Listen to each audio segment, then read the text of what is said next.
Variety is calling it the most snubbed TV series of all time. Better Call Saul, the smart kid at the back of the class who never got the recognition they deserved. Better Call Saul was not a flashy show. Jimmy could talk the talk, but the series itself was never gimmicky. It was a slow burn of solid character work and quirky, yet relatable relationships. With consistently knock-it-out-of-the-park writing, it's become a classic TV writers aspire to. What is the secret sauce in BCS? The show is a perfect example of the adage that story must be absolutely unique and true to its main character.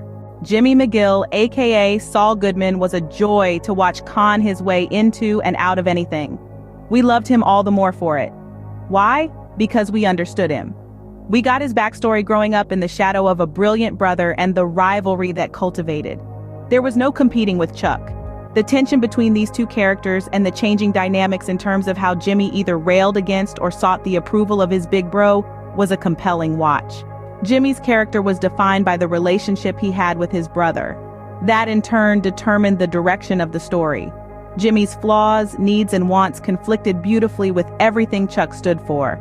It didn't matter what Jimmy did, it was going to create problems with Chuck either way and generate great story for the series. When Chuck died at the end of season 3, I thought the inherent tension of Jimmy's story was gone. Which relationship would shape Jimmy's transformation into Saul Goodman in a meaningful way now that Chuck was dead? From season 4, Kim started to become more of a main character. Kim had always been intriguing, and there were hints of the layers underneath that stoic facade. As we got to learn more about her history and saw that, despite appearances, just how much she and Jimmy were on the same page, the story and events started to evolve with this very different relationship dynamic at its core. Kim is a solid rock of perseverance. She seemed to be the compass of reason and morality that Jimmy needed to stop him from veering too far off course.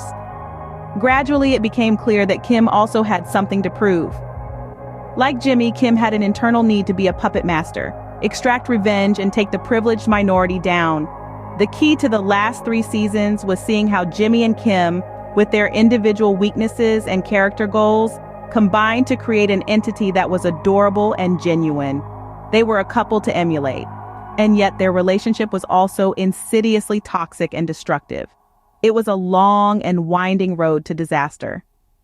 If Jimmy's dysfunctional relationship with his brother laid the foundations for the creation of Saul Goodman, it was the consequences born of Jimmy and Kim's union and eventual breakup that propelled him to his final destination.